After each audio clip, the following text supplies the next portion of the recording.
How would you learn your weak subjects before an exam?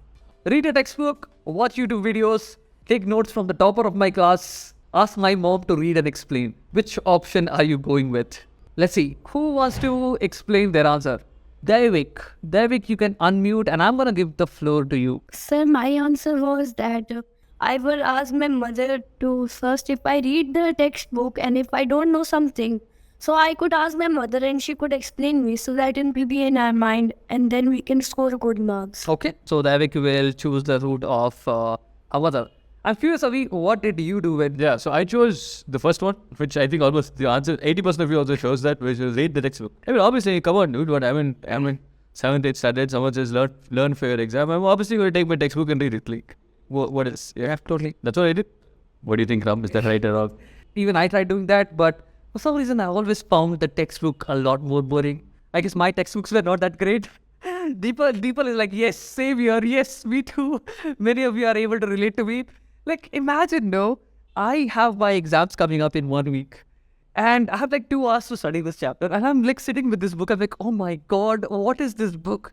If only I were able to understand the book by myself, why would I go to school? Why would I try to learn from my teachers? That definitely did not work out for me, at least.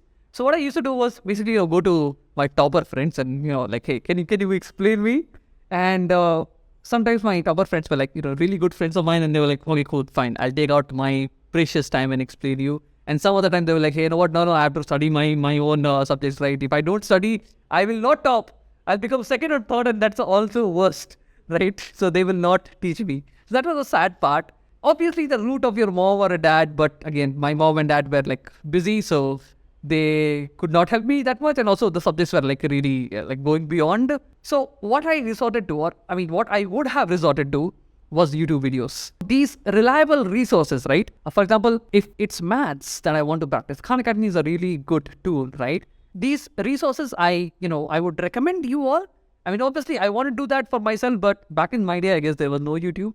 So there was no alternate option. It was either you read the textbook or just fail in the exams. But for you folks, what I would recommend is just go on YouTube. You'll find a lot of good resources. Quickly watch that and, you'll be getting up to speed when it comes to understanding a new topic, right? Now, you're able to understand the concepts from some YouTube videos, but what about the questions? One of the common mistakes that, students do is, hey, I just watched the video. I got the concept. I got it. I'm done. But that's not the point. You need to solve the question by yourself and see if you are able to solve it, right? Somebody else in the video is solving the question and you're like, I got it. I will also be able to solve it. That's not how life works. You'll go at the exam and then you'll forget it. So you need to practice it by yourself also. So what I would recommend for practice specifically is that look at some solved examples. Your textbook will have some solved examples, or, on YouTube, many creators will have some solved examples. Now, you could have looked at their solution, right? Looked at the solution of the YouTube videos or textbook, but don't do that. Once they have written down the question, try to solve it by yourself first, okay? And then check their solution and try to match, hey, did I solve it the same way? Or did I go somewhere wrong? Because that will teach you that, hey, I'm making a mistake. Let me now learn and fix my mistake, right? These are the 2 common things that I will tell you. One is look at some YouTube resources quickly and then try to understand the topic. And second is look at some solved examples, solve it first, and then only check out the solution. Compare and contrast your solution. Does that make sense, Abhi? Yeah. I also want to add a little. Like I was saying, one of the most common things we do is just keep reading again and again, right? When you do that, you're only checking if you've actually stored in your memory and you're bringing it back. So another way to add to things to do besides rereading, the other options could be flashcards, using flashcards, right? Yeah. Ask questions, write down questions. Don't look at the answer immediately. Look at the question first.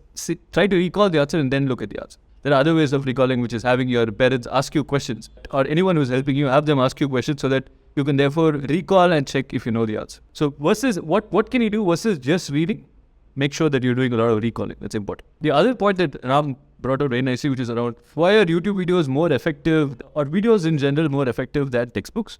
It's primarily because when you're reading, it's only one modality. It's only text, and it's primarily audio. You're just reading into your brain, and then it's primarily audio. But when you're seeing something like a video, when there's a lot of science that says that video plus audio is much more effective to learn, right? And there's auditory input and visual input. And both of these together aid in understanding, right? So that's the other reason why videos are much better. So like Ram was saying, try to learn and understand by checking videos. And instead of reading, try to recall more effective. These could be more, tactical things that you could do. Yeah. I think one of the thumb rules that I'll, let all of you know over here is, if you find it easy, then it's probably not the right way to learn. Because learning is hard. Memorizing, learning, understanding, all of these things are hard, right? And effort is actually good. And this is even applicable to, gym, right? Like if you're doing some physical activity, people will say that, hey, you know what, if you're feeling the pain, a little bit of pain, it's actually good. That means you're developing your muscles, right? Same is true even for your brain muscles. If you're actually feeling it hard, oh my God, I'm not able to remember, I'm not able to recall, right? This is actually hard because that's improving your memory. Many people actually just reread just because they feel it's so easy to do, right? And they feel like, hey, I'm memorizing, my brain is learning. But that's not how it happens, right?